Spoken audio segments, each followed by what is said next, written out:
Est-ce que tu savais que plutôt qu'en changeant ces deux clips manuellement comme ça, tu pouvais juste maintenir CTRL en déplaçant un, et voilà, c'est super. Dans ce tutoriel, tu vas apprendre 10 astuces comme celle-ci qui vont te permettre de devenir un monteur pro avec des gros clients en un rien de temps. Comme d'habitude, on va y aller crescendo, c'est parti.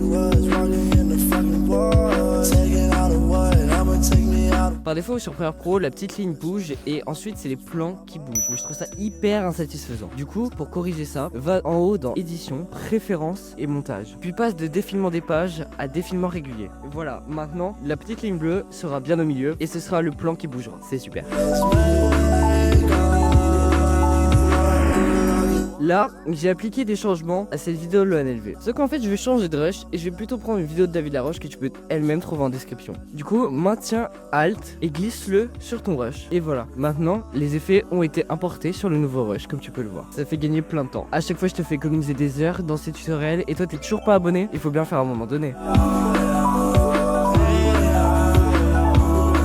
Quand tu bouges ta tête de lecture dans Premiere Pro, si tu la passes au-dessus du son, tu vas entendre le son. Sauf que moi, je trouve que cette fonctionnalité est super chiante. Du coup, fais édition, préférences, puis audio. Et désactive lecture de l'audio lors du nettoyage. Voilà, maintenant, il n'y a plus de bruit parasite.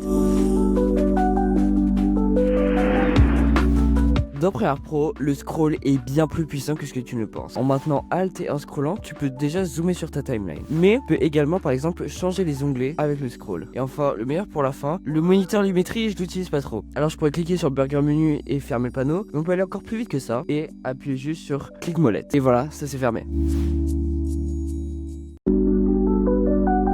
Là sur ce rush j'ai mis une marque. Sauf que en fait je me rends compte que là il y a un blanc que j'avais oublié de couper. Du coup je vais le couper. Sauf que là la marque elle est plus positionnée au bon endroit. Ce que je vais faire c'est que je vais aller dans marque en haut à gauche, puis cliquer sur les marques suivent la séquence. Et du coup maintenant quand je supprimerai ça, la marque suivra. Si tu veux apprendre comment augmenter la taille des marques, je te laisse aller voir mon premier tutoriel des 10 secrets sur Premiere Pro que tu peux trouver dans le petit juste en haut. Et du coup tout ça, ça te fait gagner plein de temps. En parlant de gain de temps, je profite d'avoir toute ton attention pour parler du bundle dynamisme que j'ai créé. Il contient un pack de zoom que tu as juste à drag and drop dans Premiere Pro, un pack de sous-titres préfets et aussi un pack de plus de 200 sortes d'effets à incorporer directement dans tes montages. Et tout ça pour un prix total réduit. Pour encore plus de réduction, utilise le code SECRET3 pour obtenir moins 15% valable pendant 14 jours après la sortie de la vidéo.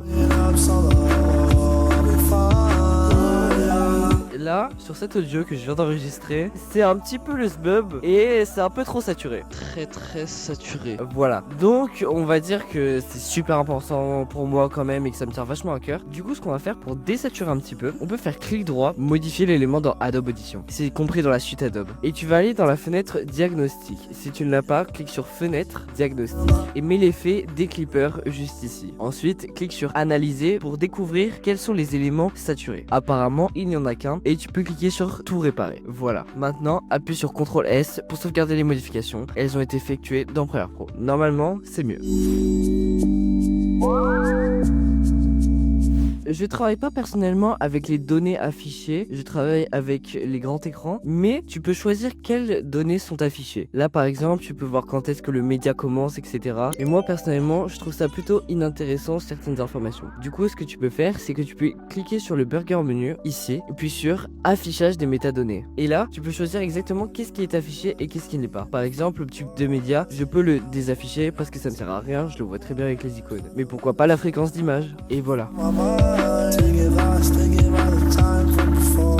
Comme tu peux le voir juste ici, dans mes tutoriels, il y a moi quand je parle ici, mais il y a également une musique de fond. Et en fait, je vais pas la laisser à 2 décibels, donc à un son très faible, quand il y a le jingle et que je ne parle pas. Du coup, j'ai tendance à vouloir augmenter le son. Sauf qu'en fait, il y a plein de fois dans mes montages, on peut voir où je fais ça. Et plutôt que le faire manuellement, vu que j'ai extrêmement la flemme, tu peux aller dans le panneau amélioration essentielle de l'audio, puis tu sélectionnes ta musique. Mais bien que c'est une musique si ce n'est pas fait. Et tu trouveras la partie ducking. C'est ce qui va faire automatiquement monter, baisser le son en fonction de la voix. Je te conseille de mettre à ces paramètres là. Pour moi, pour mes tutoriels, c'est très bien. Ensuite, tu cliques sur générer des images clés. Moi, je les ai déjà faites et ça ressemble à ça. Comme tu peux le voir quand tu zoomes, là, le son est élevé, mais ensuite, il baisse rapidement. Parfait, encore une fois, pour économiser plein de temps. C'est la ressource la plus précieuse que tu peux avoir.